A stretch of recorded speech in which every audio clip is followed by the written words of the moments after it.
Always fun to welcome back the chef at the Rock Garden Cafe at HaysMed. Once again, a greeting to John Fitzthum. Welcome, John. Thanks for having me. Nice to have you back again. Busy weekend in Hays. Been too long. Oh, it always is, it seems like. Certainly here prior to the holiday, for sure. Been a lot of holiday activities at HaysMed, though, haven't there? There has. We've has to involve food. Yeah, absolutely. Every holiday party should involve food, correct? Absolutely. Yeah, we've had a couple of great events for the physicians and board of directors over the week, and the VPs and administration. So it's been a good week of Christmas events. You prepare special foods for them? Absolutely, and it allows us to teach our staff different culinary techniques that we don't often see every day in the healthcare setting. As an example, the dip that you offered at one of the events? Yeah, last night we came up with a pear and fig cream cheese dip, and I think it'll actually evolve into a pork tenderloin stuffing. We'll stuff a pork tenderloin with the cream cheese and fig and pear dip. Oh, my goodness. Wow. So, yeah. Always leave this place hungry after you've visited, John. I don't know what it is. The Rock Garden Cafe. Give us an update. Let me get you some more coffee. Oh, we're good. And you tell me about the Rock Garden Cafe and how it's going and what you've been up to. Well, we're going. Can you believe we're 3 years in at the Rock Garden Cafe, and we're open from 6:30 in the morning until 4 o'clock at night. So we serve breakfast, lunch, and a late dinner, if you will. At that time, we did change our hours. We're closed on the weekend, and so of course patients get their room service meals. We've got our concierge room service available from 6:45 till 6:30 p.m. in the evening, where breakfast is available all day on that menu. Now, how does that work? What's that all So about? The patient calls, they pick up their phone in their room, and they dial 3663, which is also food on the dial. Oh, really? And they can order within their dietetic menu structure, if you will, if they're on heart healthy or a renal diet, and they can order whenever they want. So in the old days in healthcare, you get your meals at 8, noon, and 5. Now you get your meals and the problem is when you got your meals at 8, noon, and 5, if you were at a test and your meal showed up, you got back from your test, your meal was cold. So now they pick up a phone and dial 3663, and their meal's delivered within 45 minutes. So. This has always fascinated me about your work at HaysMed, John, is that you're able to design these meals for many different areas of the hospital, from those who are healthy and working at the hospital to those patients who have special needs for food. Right. We serve 1,000 meals a day, in between 1,000 and 1,100 a day. Wow. And so, and I look at the business as, we've got 3 parts. Of course, we've got our patient services, room service, and then we've got our retail, which is the Rock Garden Cafe. And then we've got our catering arm, where we do all the in-house parties, office meetings, board dinners. And so, that's a portion of the dinner. And that's really where we've evolved since. Well, we've evolved in a lot of factors, but the catering, we keep all that in house, and so we're able to have wonderful events throughout the days. And it helps your staff in training for those catering. It does. We get to see, you get to see different culinary techniques, and we can bring in different food items, good ingredients that we often wouldn't serve in the healthcare setting, if you will, like a pear and cream cheese and fig exactly. Dip. Or last month we did a,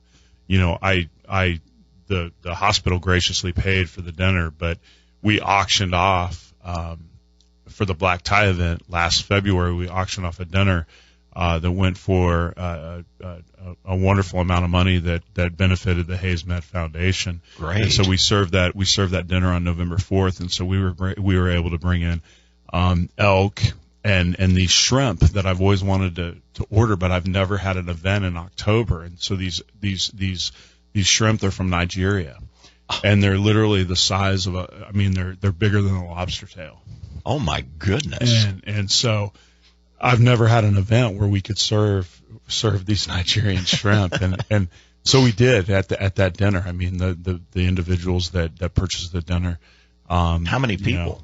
It was 14. It was okay. and we did kind of a big city tasting menu. So it was small tapases over the course of 7 courses, and we paired a wine, a wine with everyone. So it was a super fun dinner to do. You gonna do it again? Yeah, we'll do it again. Oh, we'll do it again. All right. In February, you think? Yeah, the black tie auction's in February. Okay. Usually the third Saturday in February. And so, we'll auction off that dinner, and Kenny and Lin Quan, they do a dinner for, and some of the physicians get together. Actually, it was Dr. Tom McDonald gets together and does a Scotch tasting.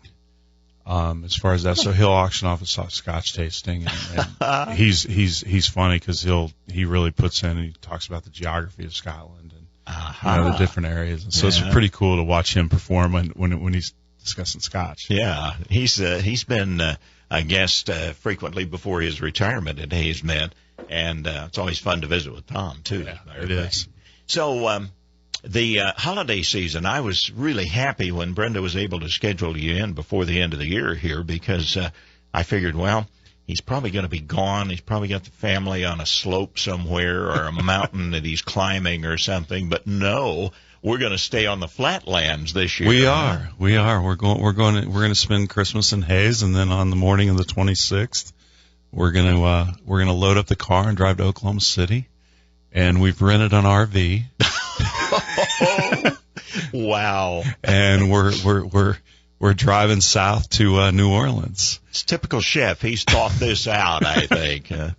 And this is actually to fulfill a birthday wish, isn't it? Johnny's 16th birthday in February. So I said, "Where do you want to go?" And he said, "I want to go on a cruise." And that's something that I'm excited for it. It'll be a new experience. You've never been on one? No, haven't. Mm-hmm. I love boats, but I like driving them. All right. So this cruise leaves New Orleans then. Yeah, that was one of our. I said, "Where do you want to go?" He goes, "Florida," and we weren't going to Florida over Christmas. So he said Galveston. I said, "You know what?" I said, "We're going to New Orleans." Because of the food scene. I was going to say, I wonder why we picked New Orleans there with that Creole cuisine there. Yeah. So I've got all the restaurants picked out that we're going to have a tapas or an appetizer and maybe a glass of wine and so there's some old ones. I mean, you think about Commander's Palace in New Orleans, is over 100 years old. Wow. And still in business. And still in business, still in the same building. And there's some classic, and again, I've never been to New Orleans, and you read about them. There's just some classic Southern, there's some formal dining rooms. Oh yeah. That it's prim and proper, and we don't often get that, and so I'm excited to go in and see some of these places. And those formal dining rooms have been serving the upper clientele of New Orleans, should we say, for decades. And it's funny because if you read into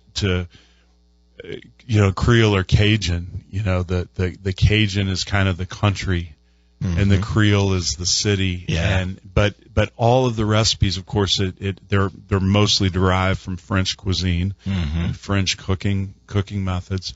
But there's really, not a big difference. But there is a socioeconomic, class of, city versus rural, and how. But truthfully, they're both eating the same thing. And so, you just think about some of the old school French dishes, lobster thermidor and Chateaubriand, and so it's. Yeah. I kind of want to see that because that's lost. There's not a lot of restaurants in the United States that.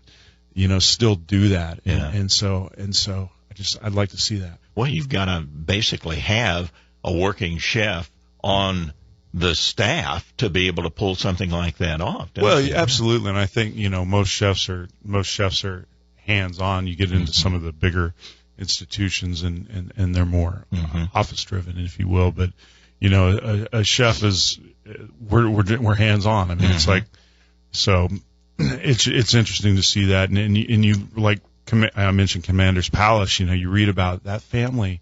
It's one family for 100 years, and how the generations have evolved to stay in the restaurant business. Yeah. Wow. How the generations have evolved, and I often joke. Somebody texted me the other day, and they're like, "Oh, it's my desire to, 10 bar."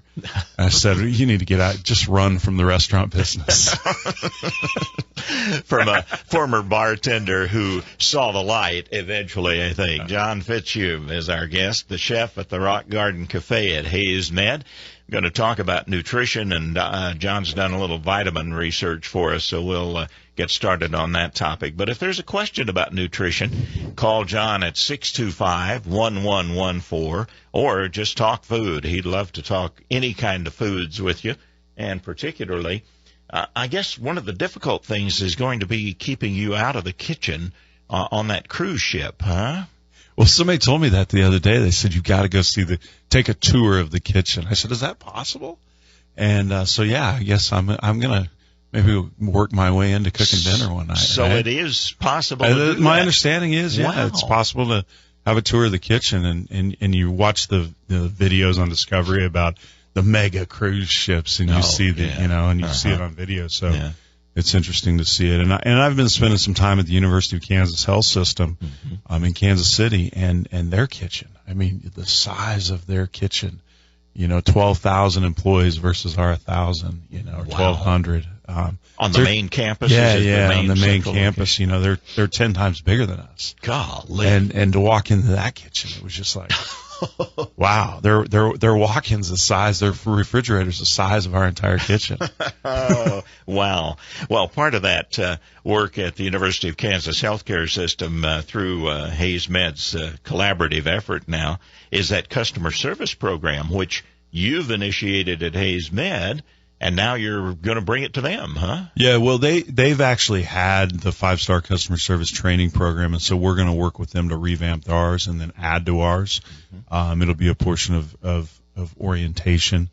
We often involved? Well, I think the thing that's most important is to realize in healthcare that we've got an internal customer as well as the external customer. You've got it's obvious that the patient is our customer. It's obvious that the patient's family is our customer. But everybody is my customer. They come down to the Rock Garden Cafe and we're serving them. And so yeah, because it's open to the public. Absolutely. And our associates eat there. And so how we treat our associates is how they're going to deliver care. Upstairs and throughout the organization. So we're gonna focus on being nice. I mean, that's just what it comes down to. And healthcare is it's a tough subject. There's a lot of pain, there's a lot of grief, and so we've got to recognize that and have an empathetic soul and realize that we need to be supportive and we do a good job of that. But you always need to remind yourself of great customer service every day. Well, and you can always improve, I suppose, in that particular area. But that's what I was thinking at the time you were talking about that, is that throughout HaysMed, there's so many people that are devoted to making sure that customer service is top rate. Absolutely. And that's the goal, because it's become a competitive market. And so, your healthcare is expensive. And so we want to provide not only great care that has great outcomes, but we want to provide, a good sense of customer service with that care and outcomes. And boy, nutrition plays such a vital part of that as far as the overall improvement and wellness of the patient, as well as the other members of the family. It does, and you're not going to get well if you're not eating. So that's the number one thing, is that we get them advanced through their diets. If they're coming out of surgery, they're on a clear diet, and we get them moved up to a soft and get them back on a full diet before they go home and eating properly. And I think that's the cool thing we do, is because our room service menu is so diverse. I mean, we make our own meatloaf, and we have citrus glazed salmon. You can get a black bean burger or a turkey burger, and of course, a cheeseburger, and one of the things that we've done with our ingredients, and we should also talk about our romaine lettuce, because there is that big romaine lettuce recall, and that'll be I'll follow up with that. But good. We buy a cow a month at the hospital, and so oftentimes it'll come from Ellis County. I was going to say probably processed in the area. Yeah, and we send it to the Flint Hills to graze near Chapman, near the Junction City exit, and then it goes to Topeka to a USDA facility to get processed. And so we get the entire cow back, and we've got all the bones, so we make all our beef stock from fresh bones and whatnot. And then I didn't realize we were doing this, but then all the organs get donated to the Topeka Zoo, which is pretty cool. Yeah. How about that? And so our beef programs, it's unique, and pretty darn cool if you ask me. You get into people are like, I don't like grass-fed beef because it doesn't have the fat that corn-fed beef does, and I agree with that. And I've learned to cook grass-fed beef over the last 4 or 5 years, and so I can make it taste like. And you just cook it slower. You cook it, but one of the biggest benefits of grass-fed beef is the fact that when you is the fact that the acidic level of the stomach of the cow, and I've read a lot of literature on this. The acidic level of the cow raises with the corn-fed product, and so that's why that's one of the reasons could be why we're having problems with the E. coli in beef. And so a grass-fed cow has a lower acidic level, and it's one of its 3 stomachs. And so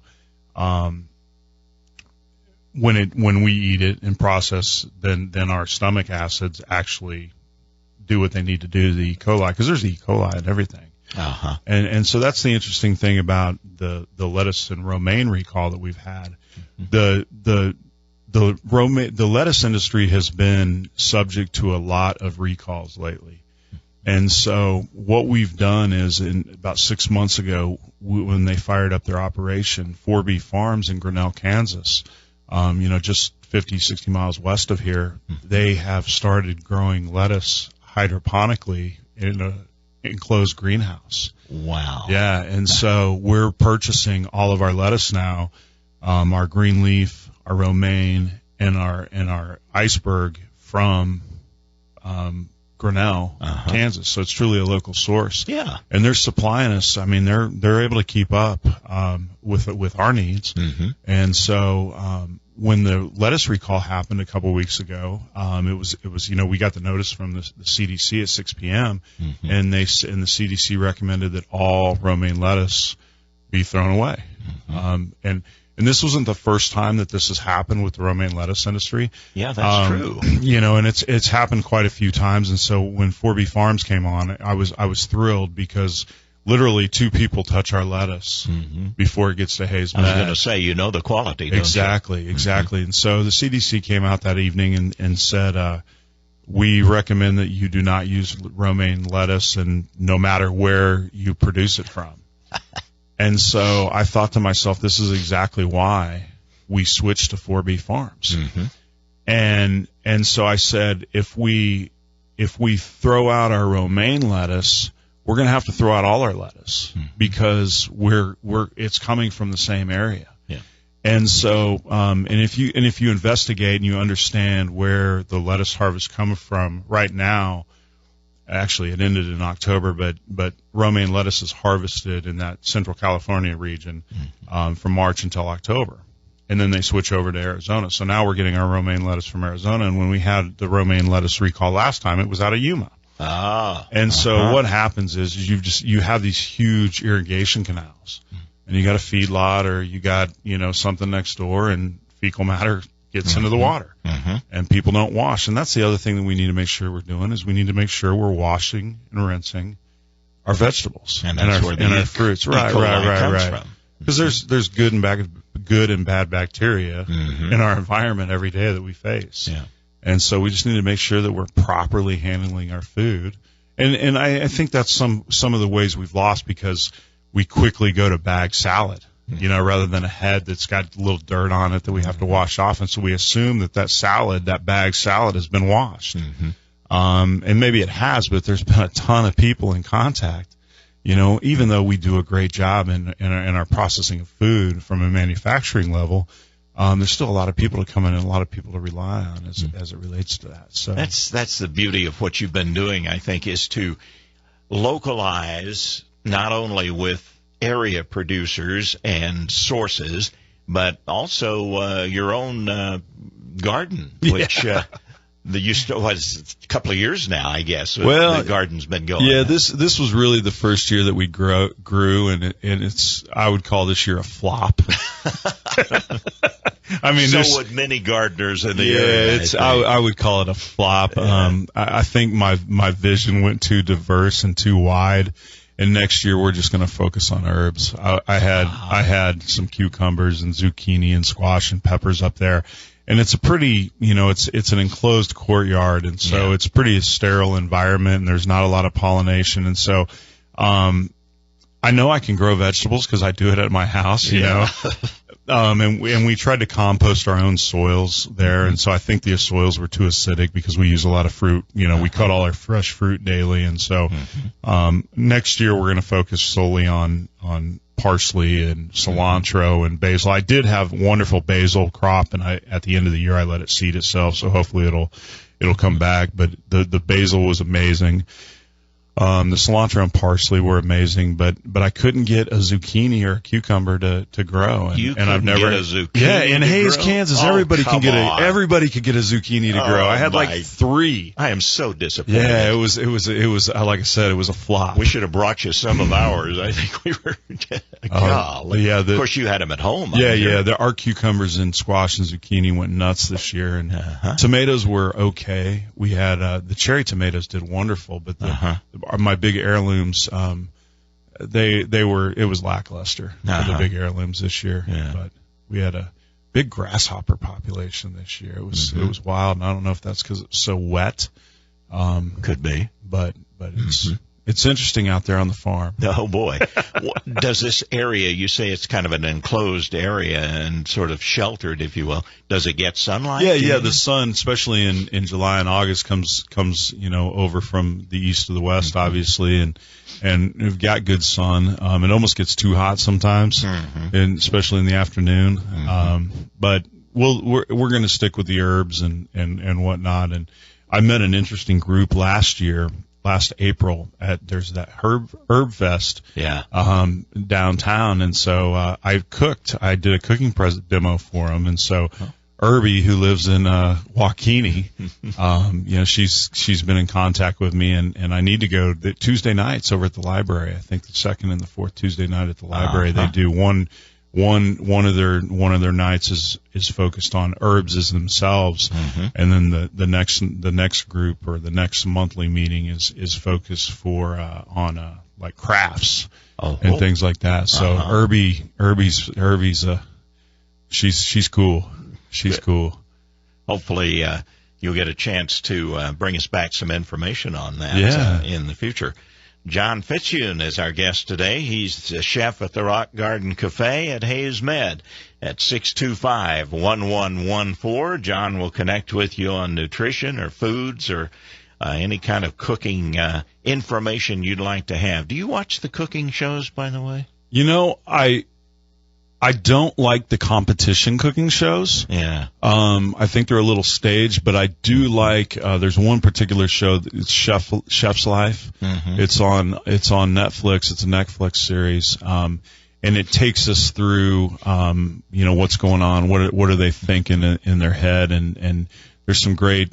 They're all well-to-do, chefs that operate their restaurants in big cities and whatnot. But that's been an interesting series for me that I find myself gravitating towards. And there's a PBS show, A Cook's Life, I believe, or a farm. But she they're a couple that were in New York City. They met in New York City, and then they've gravitated to North Carolina. Yeah, I think I've heard something about that. Yeah, and so I like that show. I think I'm probably a season behind now, if it's still on. I don't even know if it's still on, but I found myself watching that and looking for it last year. And she's written a cookbook and been on a tour. And so those are the cooking shows that I see when it gravitates around culture or family or, a demographic or geography. Those are the shows I find myself. Which is a direct connection with food, Exactly. Family, food, culture, the whole thing just kind of goes together, doesn't it? Yeah, it absolutely does. And that's, when I'm out and about, we'll do this in New Orleans, and my wife and kids kind of get drive nuts, but we go, we'll hop restaurant to restaurant and have an appetizer here. And then when we go, I'm in Kansas City with the health system a little bit lately, and at 5 o'clock, I'll start walking towards Westport, and it's like 3 miles, and I call it, I'm going on a walkabout. Sampling as you go. Absolutely. That's the way to do it. John Fitzthum, our guest today on Health Information Please, brought to you by HaysMed on KAYS, KVGB, Eagle Community Television, HaysPost.com. And the new iTunes app, the iTunes App Store or the Google Play Store at 94.3 KAYS. John would love to talk with you about food, and you're certainly invited to call 625-1114.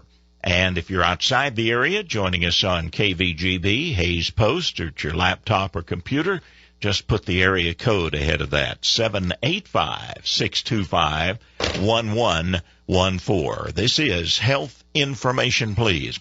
Okay, give us a little clue from a chef's standpoint of a preparation for a holiday party that might include, neighbors, kind of an informal type holiday party. If you were going to throw one together, what would you recommend, John? Well, since I've done 2 this week. Now, yours are a little bit different than, inviting the neighborhood or something like that. Right. This time of the year, it brings me to the figs yesterday. Figs are harvested October to March, and so this time of the year, figs are in their prime, and so that's one thing. And then the other thing is pomegranates. We did some things with pomegranates this week.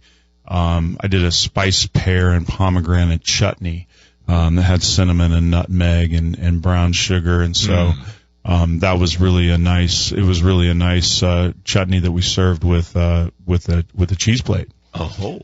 And is that a topping for like crackers? Yeah, absolutely. Okay. Yeah, just a little, a dip, a chutney. Yeah. It would also go nice with pork tenderloin. You want to do pork tenderloin, as far as that goes. But yeah, cheese trays. Dillon's has done a really nice job lately with the cheese the cheese selection. At the Big Dillon's over on Vine, their cheese selection is wonderful, and they seem to be rotating it out. So we try different things. So we've had some nice cheese platters lately. Beef tenderloin. I mean, we did a beef tenderloin last night, and I took it and I seared it on all. I always treat a beef tenderloin like a triangle, and so I seared it on all 3 sides, and then baked it off slowly. For 4 or 5 hours at 225 degrees, and so that was a nice. What do you serve with the beef tenderloin then? We just did beef tenderloin. I mean, I had a little jus. I had a little jus that we served with it, but yeah, and then stuffed mushrooms.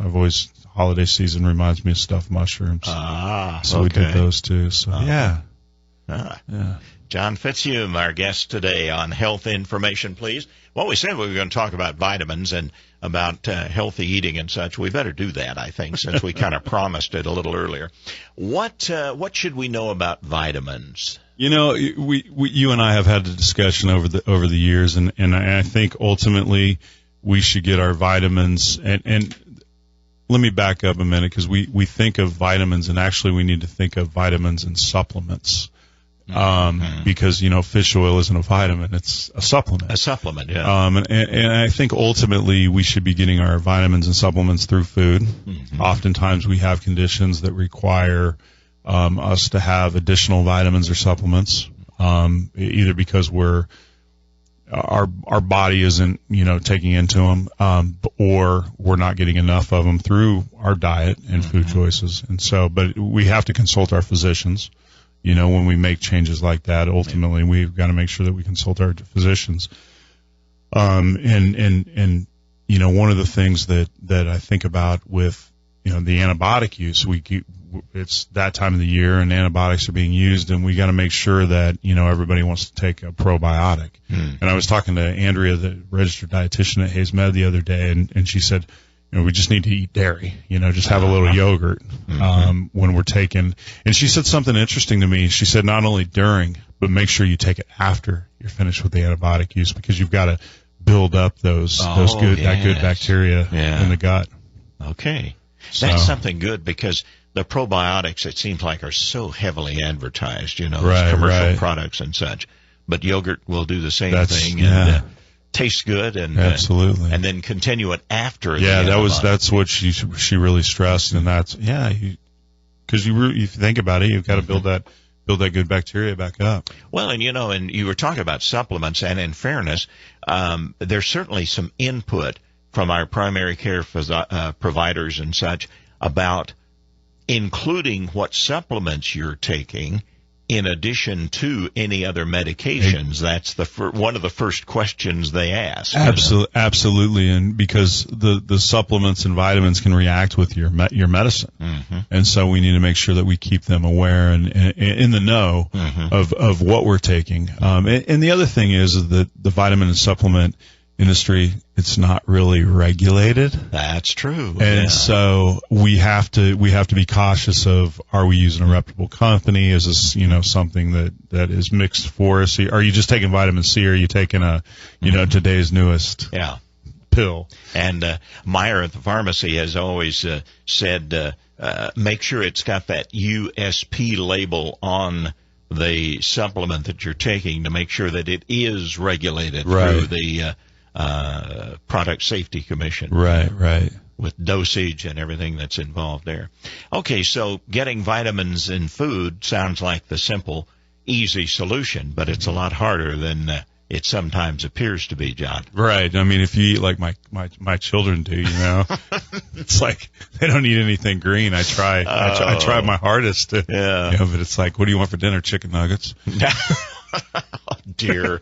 Oh, it's a constant uphill battle. Oh, it is. Yeah. It is. Cheese pizza and chicken nuggets. It's kind of the joke, but oh my, it's like, come on. You realize what I'm cooking for dinner tonight? Yeah. Do you have a rule of try it, at least experience it in the household? Yeah, when the kids were a little younger. Now you can't. I don't like to fight about food. I just don't like to, and we should have, but. It's just, we just do it. Suppose they'll come around? Will they see the light? Oh, yeah. I like it when Henry's friends come over. They're like, what are you cooking for us tonight? Okay. Well, peer influence there, Exactly. That's going to be the thing for sure. All right. 625-1114 is the number to call. You want some more coffee? I'll bet Dave will bring us another round if you'd so like. 625-1114 with John Fitzthum, chef at the Rock Garden Cafe at HaysMed. So if you're planning an event, then we get back to some basics, cheese and crackers, anything extraordinary that you might want that would stand out for your event in the neighborhood then? One thing that I didn't do this year is I didn't do a artichoke, spinach and artichoke dip. Oh. And you see some spinach and artichoke dips in the party menus and whatnot. I'm a fan of hummus. And so you've mentioned that before. Yeah, I'm a fan of hummus. We make all our own hummus. We go 8 to 12 quarts of hummus a week. Wow. How do you incorporate it? Give us some clues, because my younger son is a hummus fan. Right. And I've never really latched on to it for some reason. Well, first of all, we'll do different variations. We'll do a jalapeno hummus or a roasted red pepper hummus. I've even done a garlic orange hummus that instead of using lemon, hummus is typically made with lemon. We'll use citrus orange as far as that goes. But we'll do like crostinis, just a baguette toasted on both sides and do a little hummus spread on that. We'll do a hummus pinwheel where we take a wrap and we'll lay some hummus down, cucumber, chipotle peppers, and wrap it up and then slice it thin in 1/4-inch pieces and have little hummus pinwheels. Oh, like that. And so, but it's versatile. Apparently, yeah. Hummus is just good, and it's simple. You've got garbanzo beans, lemon, cumin, and salt and pepper. Aha. Yeah. And so, and a food processor. And that's all there is to it. Yeah. Wow. And olive oil, of course. There's olive oil. And it is versatile enough to be introduced in many different. It is. What is it? Indian origination? Mediterranean, I'd call it. Okay. That Mediterranean area is what I would call it. Okay. All right. And it's interesting because if you look at the map, I mean that Mediterranean area, North Africa, into what we think of the Middle East countries, and so it's pretty cool geography. There's a lot of food. There's a lot of food influences on that coast. Tell me about this. There's something that I've observed in grocery shopping that I was going to ask you about, and that's the prepared foods that are available. So many different choices now. I mean, case after case of the prepared foods already. For those of us who aren't dexterous in the kitchen, let's put it that way. But many of them are now saying no preservatives. Are we any better off than back in the day when it was the old banquet TV dinner thing? I suppose we're better off, but I think ultimately we're still not taking the time to cook. And so when you cook, you create this and I was at the I Can Cook class that we offer. Yes, I need to ask you about those too. So the I Can Cook class, we talk about the ingredients, and the more we get to an ingredient and we add those together, and cooking's processing, so we're processing it ourselves, but you create the smells and whatnot. Let's move to the phones here. Got a phone call. Yeah, somebody wants to talk with you. Go ahead, caller for John Fitzthum. Yeah, good morning, John. Got a question and a comment. Comment is the food is good, but how do you make the food? I've been in other hospitals before, or institutions, whatever, and the food has that stinky smell to it. Stinky smell? Well, it doesn't. But when your food trays come into the patient's room and you uncover it, it smells like real food, and you want to eat the patient's food. Wow. Well, thank you for the comment. Thank you for the compliment. Yeah, that is a good Not only compliment. a comment, but a compliment. Yeah. I think it comes back to what we're discussing now with the ingredient. I mean, we're using real ingredients. We're just not opening a plastic bag and putting it in a steamer and bringing it up to the proper temperature. We're using fresh herbs.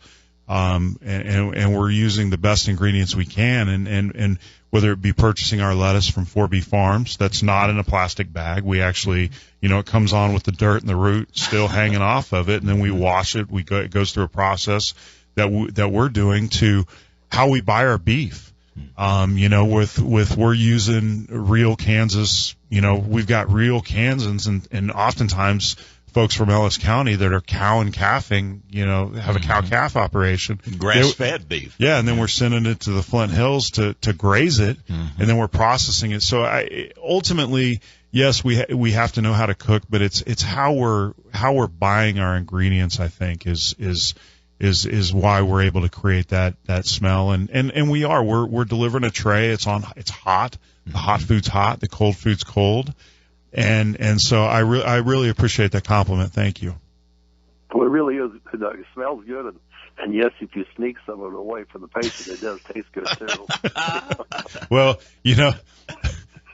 patients, guests, as well as associates, they can order the room service menu now. There you go. Well, get your own tray. In other words, is what you're saying, right? Yeah. What else, caller? I got ready to leave and go get some get some food, downtown. And the nurses said, no, just go down the hall and hang a left. That's where the real food's at. And yes, I ate in a cafe, and it was good. Well, thank you so much. Good. So yes, it was both. It was good in the patient's room, and it was good in the cafe. So I thank you a lot. Thank you. We've got a great team. Thank you. Yeah, you bet. Yeah, great caller. Thanks for calling in. 6-2. That never hurts, to No. get an on-site affirmative like that. It's cool, and we've got staff that work incredibly hard. Most of whom do not take food off the patient's tray. No, by the way, not at all. Just in case you were wondering. Right. Yeah. All right. Fair enough. 625-1114 if you want to weigh in with John Fitzthum, chef at the Rock Garden Cafe.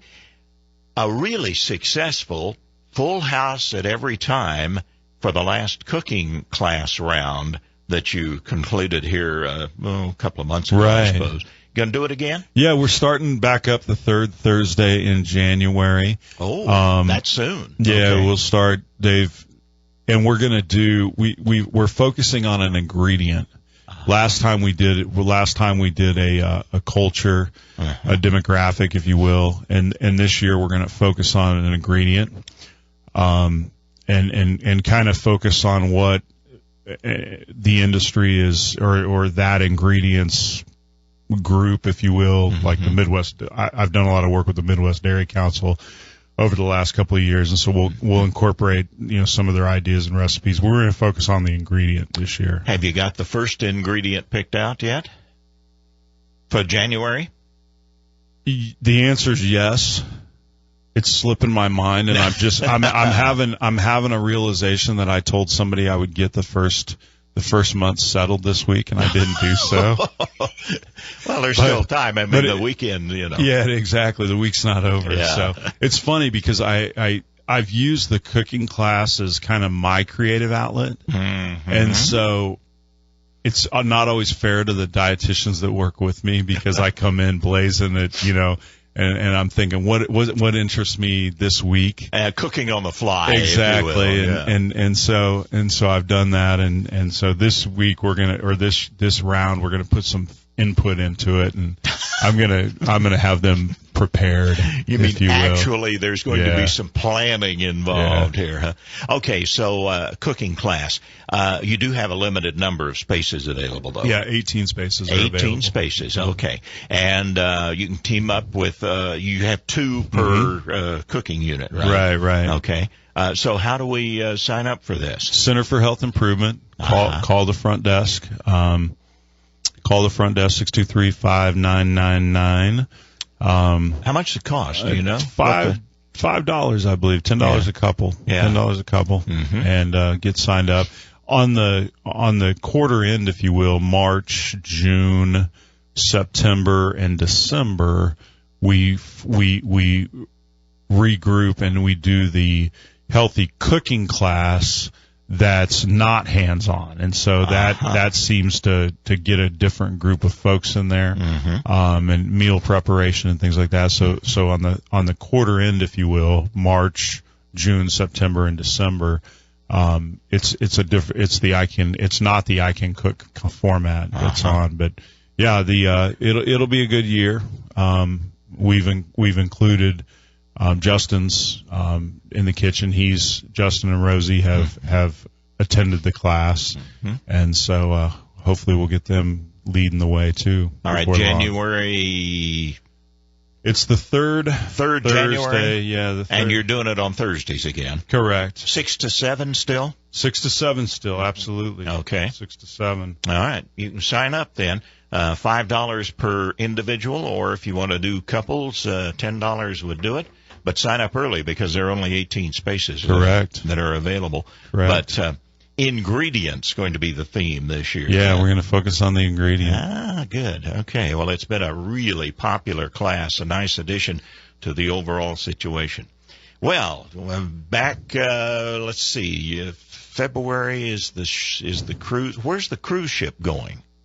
Cozumel. Oh, okay. 3 days, one port. It's kind of, I don't like lines. Yeah. So we thought if we did one stop, and we're gonna. I really like Playa del Carmen, so we're gonna take a charter over to Playa del Carmen and hang out for the day. Okay. As far as that goes, there's just real. I've had some really good food experiences in Playa del Carmen. I knew it had to involve food. All right. And Well, have fun, you and the family, and report back to us as you return on some of the cuisine that you sampled. Will Absolutely. You? Good deal. John Fitzthum, chef at the Rock Garden Cafe at HaysMed, our guest today on Health Information Please. Sleep's our topic with Brian Noon.